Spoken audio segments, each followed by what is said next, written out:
Subscribe now and press the bell icon. Never miss an update. Hello everyone, welcome to Mahindras. और आज के इस speed test discussion के time पर हम लोग ST11 स्टेट की जो ST है उसके मैथ्स के क्वेश्चंस का डिस्कशन एक बार कर लेते हैं, देखते हैं उनके पॉसिबल आंसर्स क्या थे। तो सबसे पहला क्वेश्चन हमारे सामने था क्या कि कुछ मिठाइयाँ हैं जो बांटी गई हैं, 19,845 मिठाइयाँ बच्चों के बीच में बांट दी गई हैं और उनको कुछ इस प्रकार बांटा गया है कि प्रत्येक बच्चे को प्राप्त मिठाई की संख्या बच्चों की कुल संख्या का 20% है। तो बच्चों की कुल संख्या में यहाँ पता नहीं, तो यहाँ पर हम बच्चों की संख्या को मान लेते हैं। ठीक, क्या होगा? Let number of students equals to, मैंने मान लिया x। अब टोटल मिठाई को अगर आप टोटल स्टूडेंट्स के नंबर से डिवाइड कर दोगे तो हर एक छात्र को कितनी मिठाई मिलेगी पता चल जाएगी। और क्वेश्चन क्या कहता है कि हर एक बच्चे को, मतलब कि 19845 को अगर x से टोटल स्टूडेंट से डिवाइड किया जाए तो ये एक बच्चे को मिलने वाली मिठाई हो गई, जो कि टोटल स्ट्रेंथ का 20% है। मतलब ये बराबर होना चाहिए 20% ऑफ x। हम जानते हैं 20% 1/5 होता है। ठीक, तो ये क्या हो जाएगा 1/5, यानी कि एक्स स्क्वायर इक्वल टू 19845 और इसका 5 से मल्टीप्लाई। चलो मल्टीप्लाई करके देख लेते हैं तो क्या होगा। 5 5 जा 25 कैरी 2, 5 4 जा 20 प्लस 2 22 कैरी 2, 5 8 जा 40 प्लस 2 42 कैरी 4, 5 9 जा 45 प्लस 4 49 और 5 1 जा 5 प्लस 9। जब हम x की वैल्यू निकालने चलेंगे तो हमें यहाँ पर स्क्वायर रूट करना पड़ेगा। स्क्वायर रूट कैसे आएगा? एक ऐसा नंबर 1 से लेके 9 तक जिसके इकाई के अंक में वर्ग करने पर 5 आता है, तो वो केवल 5 एक ऐसी संख्या है। अब बचती है बात हमारे पास 992। कौन सी दो संख्याओं के बीच, वर्गों के बीच में 992 आता है? तो भाई थोड़े बहुत वर्ग हमें याद करने पड़ते हैं। 31 का स्क्वायर हम जानते हैं 961 होता है और 32 का स्क्वायर कितना होता है 1024 होता है। ये तो ज्यादा हो गया 1024, तो हम 961 को एक्सेप्ट कर लेते हैं कि हमारा आंसर इससे आएगा, जो कि आपके 31 का स्क्वायर है। 31 का स्क्वायर है तो उस आधार पर हमारा आंसर बनता है 315। अगला सवाल, ए और बी किसी कार्य को 3 दिन में करते हैं। उन्होंने स्टार्ट किया, 2 दिन बाद बी ने कार्य छोड़ दिया। अब क्या है, वर्क 2 दिन और चला। 2 दिन और चला तो किसने किया होगा? ए ने किया होगा। मतलब कि ए और बी अगर मिलकर कार्य करेंगे तो उन्हें लगते हैं टोटल 3 दिन। ये आपका कुल कार्य हो गया। मान लिया ए की क्षमता ए है और बी की क्षमता बी है, तो ए और बी 3 दिन करेंगे, ये कुल कार्य हो गया। लेकिन हुआ क्या?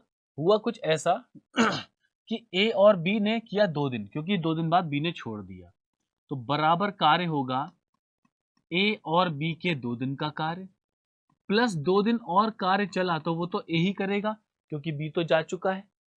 अब यहां से क्या होगा, ए और बी की क्षमता का अनुपात निकलेगा 2a plus 2b plus 2a।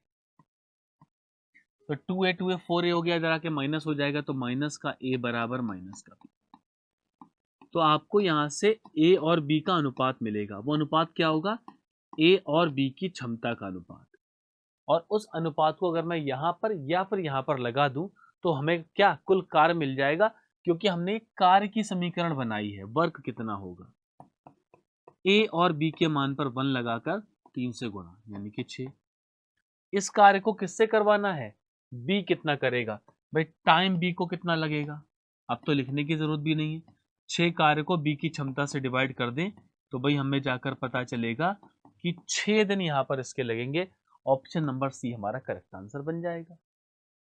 अगला सवाल, एक बाइक है वो ट्रेवल करती है 200 किलोमीटर एक कांस्टेंट स्पीड से। अगर उसकी स्पीड को 5 किलोमीटर बढ़ाया जाए तो 2 घंटे कम लगते हैं। 2 घंटे कम लगते का मतलब क्या है? समय अंतराल, टाइम डिफरेंस हमारे पास है। तो समय समय होता क्या है? समय तो दूरी बटे चाल होता है। दूरी 200 हमारे पास है, चाल हमारे पास नहीं है, तो चाल मान लेते हैं कि पहले वाली चाल x होगी और दूसरी x+5 होगी। तो समय अंतराल टाइम का डिफरेंस हमारे पास है, कितना है भाई हमारे पास 2 घंटे। तो टाइम होता क्या है, दूरी बटे चाल, तो दूरी और पहले मैंने चाल को x मान लिया, माइनस दूरी बढ़ा दिया गया x प्लस 5 बराबर 2 घंटे। अब इस समीकरण जो हम इस समीकरण को अगर यदि हम हल करते हैं तो हम इसका एलसीएम लेना पड़ेगा, वो द्विघात समीकरण बनेगी। उससे अच्छा क्या करें, ऑप्शन रख कर देख लो कौन सी वैल्यू सेटिस्फाई कर रही है। अगर मैं 30 लगा दूं तो 30 में क्या होगा बच्चों, देखो 30 200 को काट नहीं पाएगा, मतलब आंसर यहां से तो पॉइंट में आएगा। यहाँ पर 35 बनेगा, 35 से 200 नहीं कटेगा।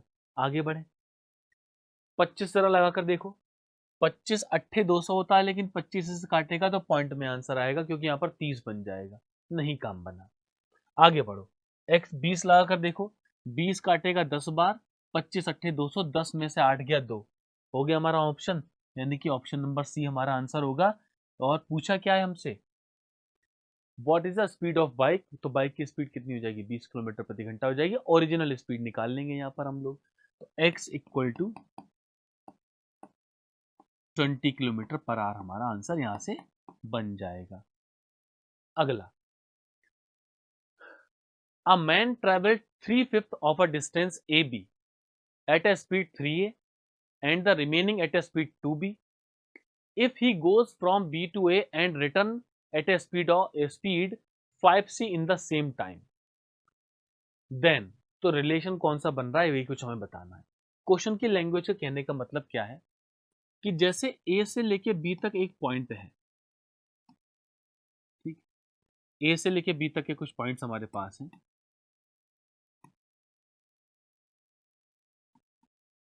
यहां से एक पर्सन गया और वापस भी आ रहा है, ठीक, लेकिन बीच में एक पॉइंट है, मान लिया हमने सी पॉइंट ले लिया, ठीक, वहां पर उसने 3/5 3/5 डिस्टेंस कवर कर ली है, तो मान लिया डिस्टेंस x है।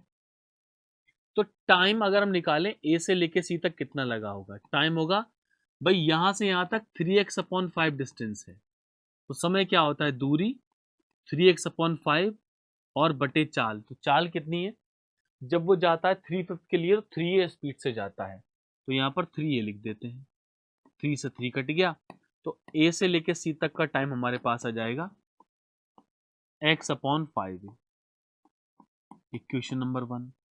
अब आगे बढ़ते हैं, भाई वो c से लेके b तक भी तो आगे बढ़ा, भाई टोटल दूरी अगर 3x/5 है, ये है, तो x में से 3x/5 माइनस कर दो, तो आगे की दूरी क्या हो जाएगी, 2x/5।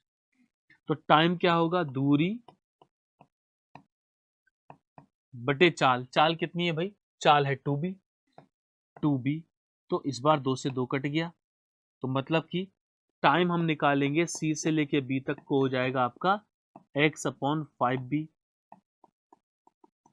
समीकरण नंबर 2।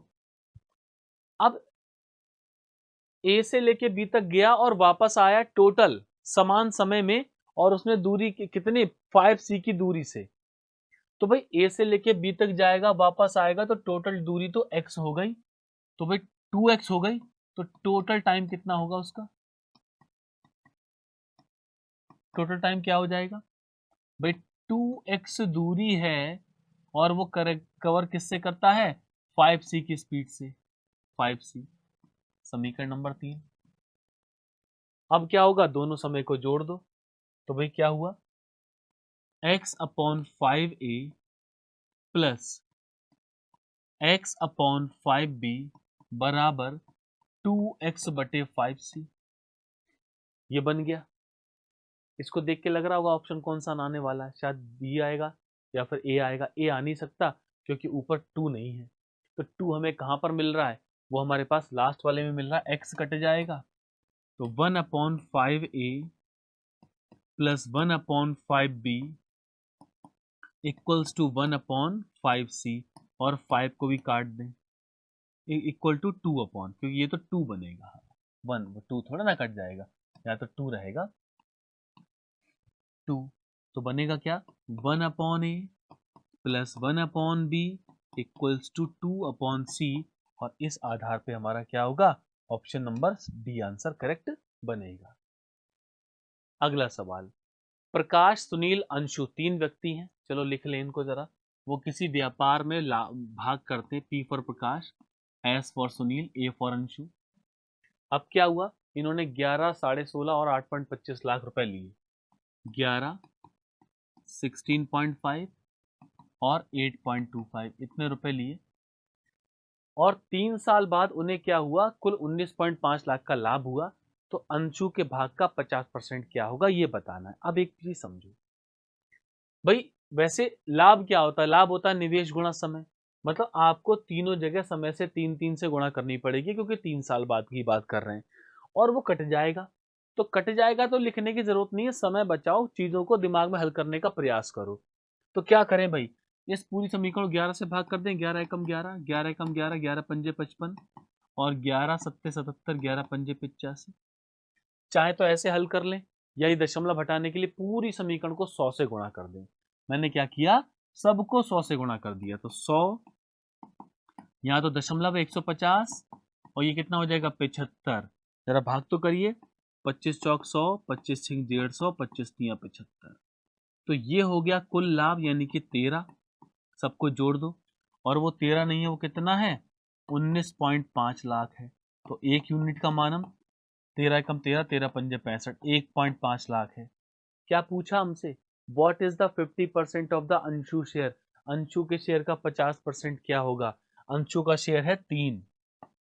50% ऑफ अंशु क्या होगा भाई, 3 गुणा 1.5। 50% का मतलब 1/2। तो 15 तिया 45, 4.5, 4.5 का आधा, यानी कि 2.25, 2.25 लाख, यानी कि ऑप्शन नंबर सी हमारा करेक्ट आंसर बनेगा। अगला सवाल, ये थोड़ा सा कैलकुलेटिव है, बड़ा हमें सारे मूल्य निकालने पड़ेंगे। प्रति किलोग्राम कितना होगा, क्या है। राघव ने 35 किलोग्राम चावल लिए 12.5 की दर से, 45 लिए 16.5 की दर से, दोनों को मिला दिया तो पूरे मिश्रण की कीमत बन जाएगी।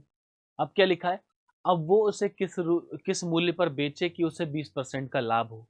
ठीक, तो भाई total cost of mixture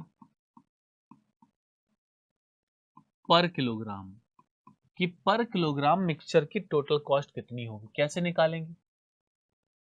35 kilogram की 12.5 से गुणा, 45 किलोग्राम की 16.5 से गुणा, मतलब कि 35 गुणा 12.50 प्लस 45 गुणा 16.50 और बटे में कुल कुल कीमत, तभी तो प्रति किलोग्राम कीमत आएगी।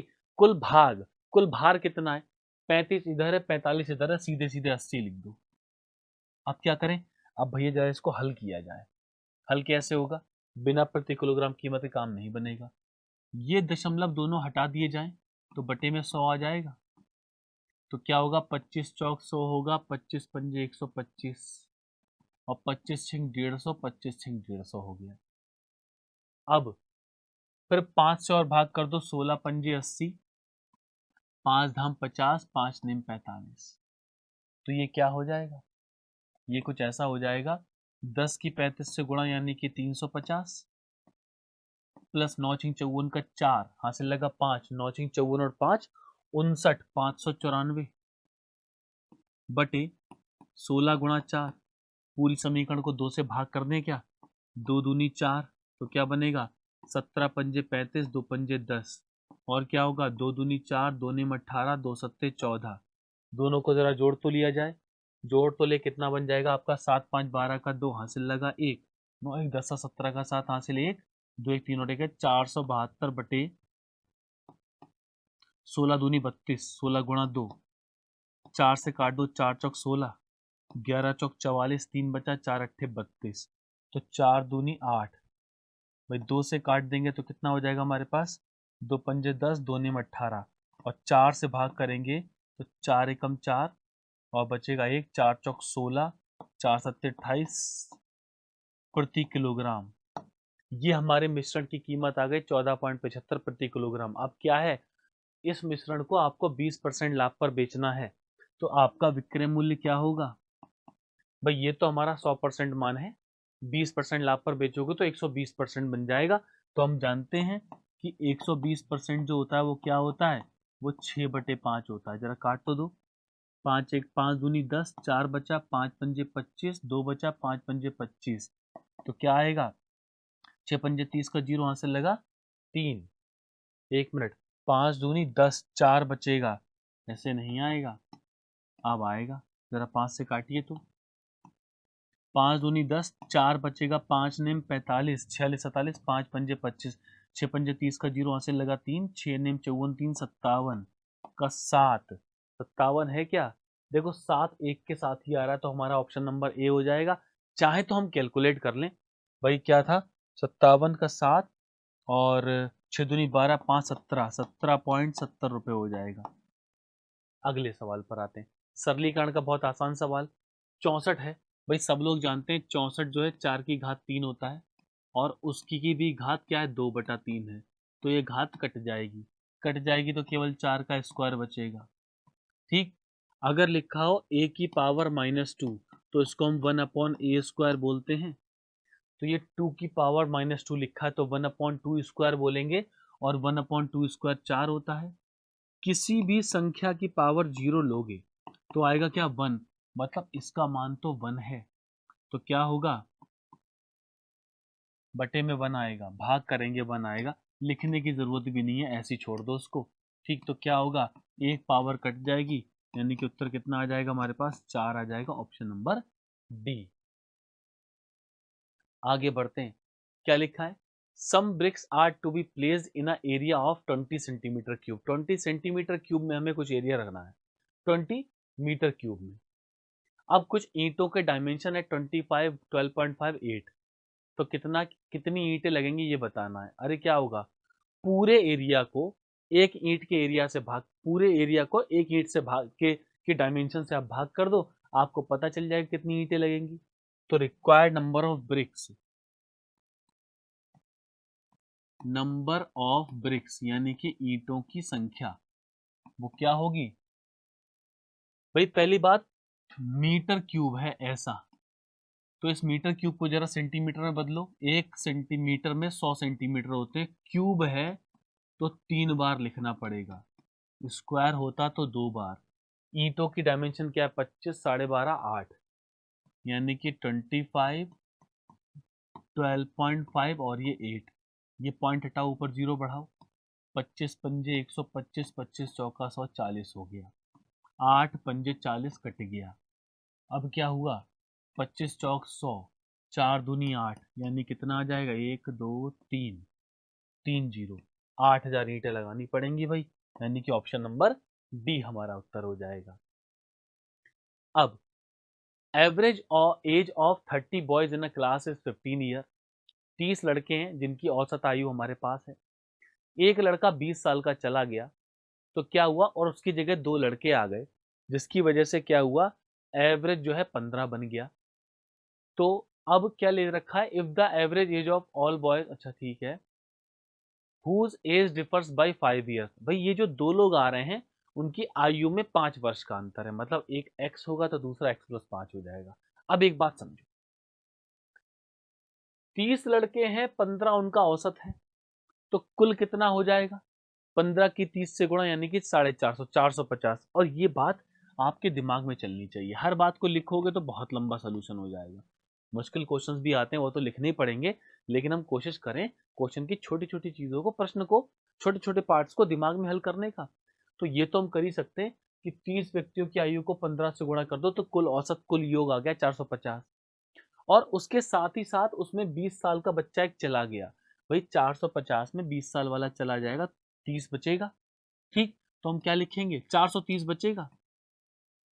सम ऑफ एज ऑफ 29 स्टूडेंट। भाई 29 क्यों, पहले आपके 30 थे, चलो ये स्टेप मैं लिख देता हूं, और 20 वाला चला गया, यानी कि 430 वर्ष हो गया कि नहीं। तो एक गया तो 30 में से 29 बचे, 2 आ गए तो 29 के 31 बन गए, और औसत बन गया 15। तो सम ऑफ एज ऑफ 31 तो ये 31 स्टूडेंट की आयु का औसत कितना, योग कितना होगा, जरा गुणा तो करिए। 15 कम 15 का 5 ऐसे लगे, 15 3 45 और 1 46। अब स्थिति क्लियर हो गई होगी। 29 बच्चों में से 31 बच्चे हैं, मतलब इन दोनों को अगर घटा दूं तो 2 बच्चों की आयु का योग मिल जाएगा। ठीक, सम ऑफ एज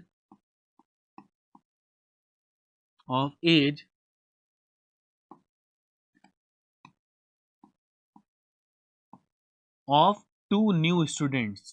2 न्यू क्या होगा भाई, 465 में से 430 को घटा दिया जाए तो हमें पता चलेगा भाई 35 हो गया।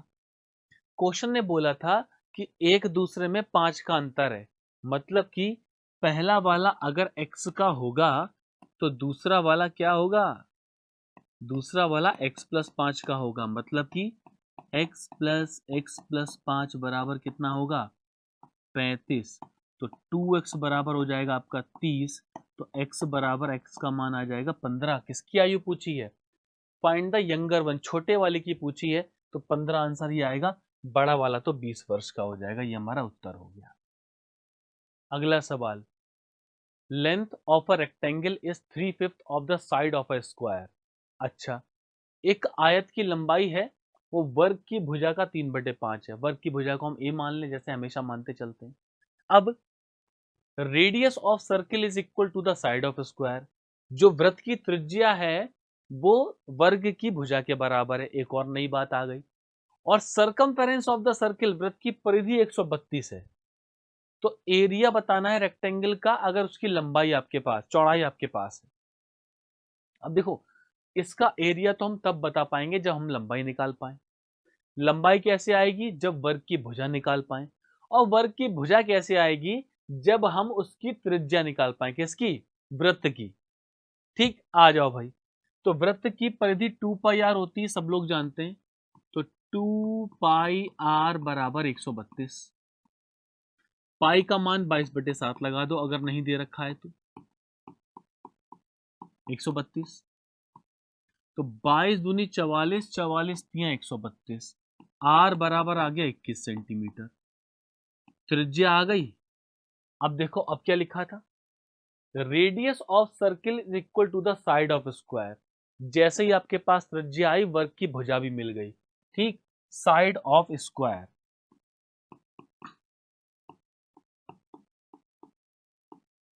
साइड ऑफ स्क्वायर, इसको हम ए से लिख दें, यानी कि आर, यानी कि 21 सेंटीमीटर। अब क्या है, length of a rectangle is 3/5 of the side of square. अगर आपको लेंथ निकालनी है रेक्टेंगल की, तो भुजा का 3/5 कर दो, किसका, 21 का। इतना आ गया। आपके पास आयत की लंबाई आ गई, आयत की चौड़ाई आ गई, तो आयत का क्षेत्रफल भी निकाला जा सकता है। एरिया ऑफ रेक्टेंगल, आयत का क्षेत्रफल, L into B. L into B, L तो हमने निकाल लिया, B हमारे पास है 8। तो क्या बनेगा, 21 गुणा 3/5 गुणा 8। तो भाई क्या बना, 21 तिया 63 और 8 तिया 24 का 4 ऐसे लगा 2, 63 है ना। हाँ, 8 6 48, 2 50, 504/5, 5 धाम 50।